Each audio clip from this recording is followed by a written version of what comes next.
My cousin lied about being a war hero for years, until a real veteran showed up at his wedding and exposed everything in front of his bride, her family, and half the town. You've never seen a groomsman turn pale so fast.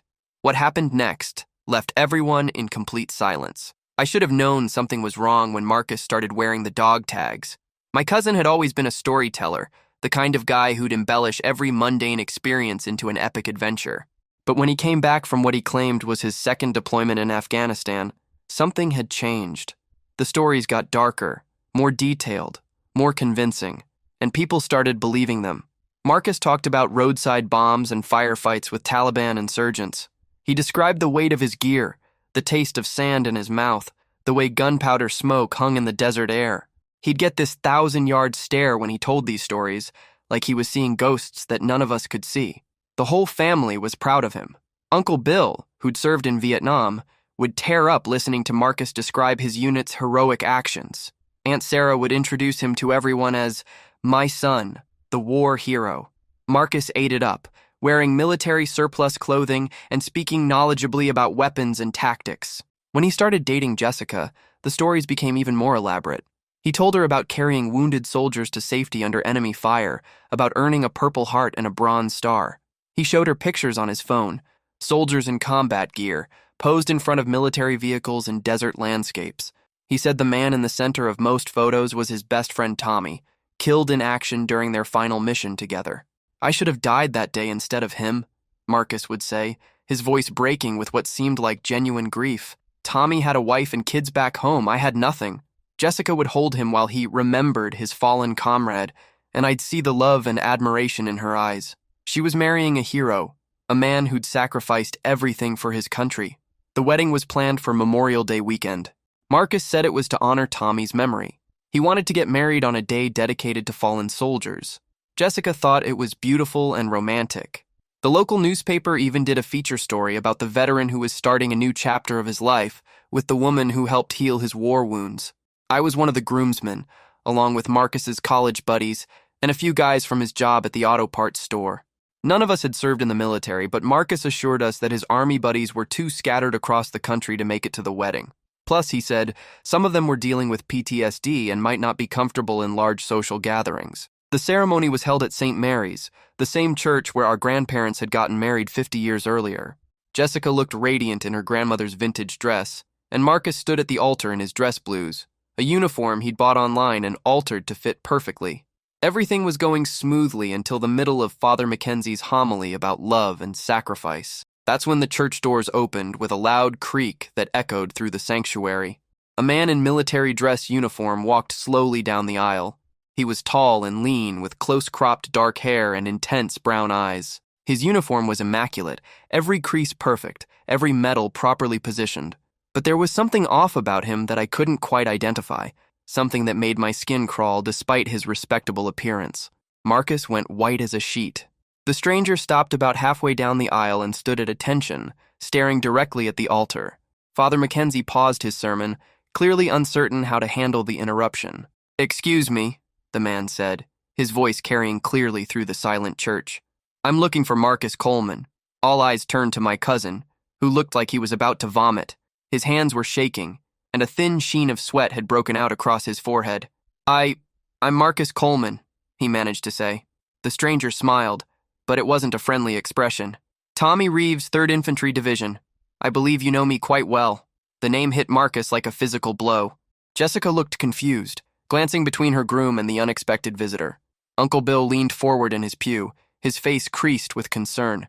"I'm sorry," Jessica said, stepping toward the stranger. "Are you a friend of Marcus's from the army?" Tommy's smile widened, revealing teeth that seemed too white, too perfect. "Oh, we're very close. Marcus talks about me all the time, don't you, Marcus?" I don't know what you're talking about," Marcus whispered. "Really?" Tommy reached into his jacket pocket and pulled out a photograph. Even from my position at the altar, I could see it was one of the military photos Marcus had been showing people for years. "This is me, isn't it? Or at least this is who you told everyone I was." He held up the photo so the congregation could see it. This picture was taken at Forward Operating Base Chapman in Afghanistan, November 2019. That's me in the center, Sergeant Thomas Reeves, age 24. I was killed 3 days later when our convoy hit an IED outside Kabul. A collective gasp went through the church. Jessica staggered backward, her bouquet falling to the floor. You see? Tommy continued, his voice remaining unnaturally calm. Marcus here has been telling people my story for the past 3 years. My medals, my combat experience, my sacrifice, all of it belongs to me. The only problem is, I never came home to tell anyone about it. Marcus was hyperventilating now, gripping the altar rail for support. This isn't happening, he muttered. This can't be happening. Oh, but it is, Tommy said, walking closer to the altar. As he moved, I noticed something that made my blood freeze.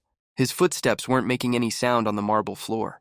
You've been wearing my dog tags, haven't you, Marcus? The ones you bought online, engraved with my name and service number? Marcus's hand instinctively went to his throat, where the chain of dog tags hung beneath his uniform collar. Take them off, Tommy commanded. No, Marcus whispered. Take them off, or I'll take them off for you. With trembling hands, Marcus pulled the chain over his head. The dog tags caught the light from the stained glass windows as they swayed in his grip. Tommy held out his hand. Those belong to me. As Marcus reluctantly placed the dog tags in Tommy's palm, something impossible happened. The metal chain passed right through Tommy's fingers and clattered to the floor. The entire congregation saw it. The impossible sight of solid metal falling through what should have been solid flesh. Jessica screamed. Tommy looked down at the fallen dog tags, then back up at Marcus with eyes that had gone completely black. You want to know the real story, Marcus? You want to know what it's actually like to die for your country? The temperature in the church plummeted. I could see my breath misting in the suddenly frigid air, and several people in the congregation began shivering uncontrollably. I was 24 years old, Tommy said, his voice now carrying an otherworldly echo. I had a wife named Sarah and a 2-year-old daughter named Emma. I was 3 weeks away from coming home when that bomb went off. Do you know what it feels like to burn alive, Marcus? Do you know what it's like to lie in the desert sand, watching your blood soak into the ground while you think about the family you'll never see again? Marcus collapsed to his knees, sobbing. I'm sorry, he choked out. I'm so sorry. Sorry? Tommy's form was becoming translucent, wavering like heat shimmer off summer pavement. You stole my identity, my sacrifice, my memory. You used my death to make yourself look like a hero. You wore my name and my service record like a costume at a party. The church was in chaos now. People were screaming, running for the exits, but the doors wouldn't budge. Father Mackenzie was frantically making the sign of the cross and muttering prayers in Latin. But the worst part, Tommy continued, now floating several inches off the ground, is that while you were playing soldier and collecting sympathy, my real family was struggling. My wife worked 3 jobs to make ends meet because my death benefits got tied up in bureaucratic red tape. My daughter grew up without her father while you were using my story to get free drinks at bars and impress women. Jessica had backed against the altar, staring at Marcus with horror and disgust. Everything you told me was a lie? Marcus couldn't even look at her. I never meant for it to go this far, he sobbed. Didn't you? Tommy's voice was getting louder, more distorted. You had 3 years to tell the truth, 3 years to stop living my life. Instead, you doubled down. You planned this wedding for Memorial Day, my day, to honor the memory of a man whose death you were exploiting. The stained glass windows began to rattle in their frames, several cracked, sending colored shards raining down on the congregation. I think, Tommy said, his form now writhing with an energy that hurt to look at directly, it's time you experienced what you've been claiming to have survived. Marcus screamed as invisible forces lifted him off the ground. His dress uniform began to smolder, filling the air with the acrid smell of burning fabric and something much worse. Stop! Jessica cried out. Please stop this! Tommy turned his black eyes toward her, and for a moment his expression softened with what might have been pity. He used my death to win your love. Every tender moment you shared was built on the foundation of my grave. How does that make you feel? Jessica's face crumpled as the full weight of the deception hit her. The man she'd planned to marry, the hero she'd fallen in love with, had never existed. Marcus was just a fraud who'd stolen the identity of a dead soldier. The real question, Tommy said, lowering Marcus back to the ground but keeping him suspended in an invisible grip, is what should happen to someone who desecrates a soldier's memory for personal gain. Marcus was trying to speak, but only garbled sounds came out. His dress uniform was now completely burned away, revealing the soft, pale body of a man who'd never seen combat, never felt the weight of real responsibility. In some cultures, Tommy mused, there are specific punishments for those who steal the identities of the dead. They believe the spirits of the dishonored will never rest until justice is served. The dog tags on the floor began to glow with an eerie light. As we watched in horror, they rose into the air and slowly rotated around Marcus's neck like a collar of fire. "You wanted to wear my name," Tommy said. "Now you'll wear it forever." The glowing dog tags pressed against Marcus's throat, and I swear I could smell burning flesh. Marcus's eyes rolled back in his head, and he made a sound like air being let out of a balloon. "Tommy, please," I found myself saying, though I don't know why I thought appealing to this thing would help.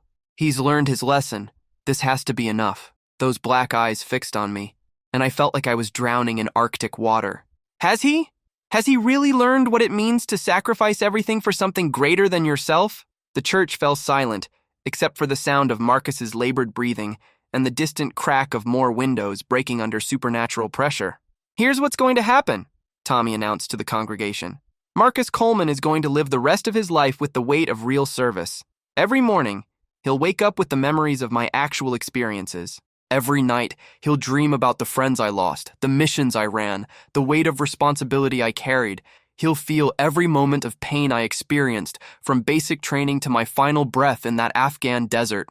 Marcus's eyes snapped open, but they weren't his eyes anymore. They held depths of experience and trauma that hadn't been there moments before. "And he'll remember," Tommy continued, "every single day that none of it belongs to him. He'll live with the knowledge that he's an imposter, wearing the memories of a better man." The spirit turned to Jessica, who was pressed against the altar like a cornered animal. "As for you, you'll have to decide whether you can love a man who's been fundamentally changed by someone else's experiences. The Marcus you fell in love with never existed. The question is, can you love the broken man he's about to become?" With that, Tommy began to fade, becoming more and more translucent until only his voice remained, echoing through the church like a whisper from beyond the grave. "Remember me," he said. "Remember Thomas Reeves, who died serving his country. Remember my real sacrifice, not the story this coward stole from my grave." And then he was gone. The church doors burst open, and people fled into the daylight, some crying, others praying, all of them trying to process what they'd just witnessed. Marcus remained on his knees by the altar, staring at nothing with eyes that had seen too much. The dog tags lay on the floor beside him, no longer glowing, but somehow still radiating an aura of otherworldly significance. Jessica stood frozen for a long moment, looking at the man she'd been about to marry. Finally, she walked over and knelt beside him. "Marcus," she said softly. He turned to look at her, and when he spoke, his voice carried the weight of experiences that weren't his own. "I remember the smell of burning fuel and the taste of blood in my mouth. I remember Rodriguez screaming for his mother as the medic worked on his shattered leg. I remember writing letters to families of soldiers who didn't make it home." Tears streamed down his face as he continued. "None of it's mine. None of it happened to me. But I remember all of it now, and I'll never be able to forget." Jessica reached out to touch his face, then pulled her hand back. "Who are you now?" "I don't know," Marcus whispered. "I don't think I'll ever know again." That was 6 months ago. Marcus never recovered from whatever Tommy did to him that day. The memories of combat, loss, and trauma that aren't his own have left him unable to function normally. He's been in and out of psychiatric facilities, trying to separate his real experiences from the borrowed ones that Tommy forced into his mind. Jessica called off the wedding, obviously. She tried to maintain a relationship with Marcus for a few weeks, but how do you love someone who's been fundamentally changed by supernatural intervention? How do you build a life with a man who carries the memories of a dead soldier's sacrifice? The strangest part is that Marcus has become a genuine advocate for veterans' issues. He spends most of his time working with organizations that support military families, driven by memories of service that aren't his own, but feel completely real to him. It's like Tommy's punishment turned him into the person he'd always pretended to be. Sometimes I wonder if that was the point. The aftermath was brutal for our entire family. Uncle Bill, who'd served 2 tours in Vietnam, was devastated. He'd shared war stories with Marcus, bonded with him over experiences he thought they both understood. Learning that it was all lies broke something in him. He stopped coming to family gatherings, stopped talking about his own service. Aunt Sarah had to put him in therapy. "I feel like such a fool," he told me one night when I found him drinking alone in his garage. I knew what combat was like, and I should have been able to tell he was lying. but I wanted so badly to believe that someone understood. The community reaction was even worse. The local VFW rescinded Marcus's honorary membership. The newspaper ran a follow-up story about the stolen valor incident, complete with interviews from real veterans who felt betrayed and disgusted. Someone spray-painted fake hero on the side of my aunt and uncle's house. But the weirdest part is what happened to the people who were in the church that day.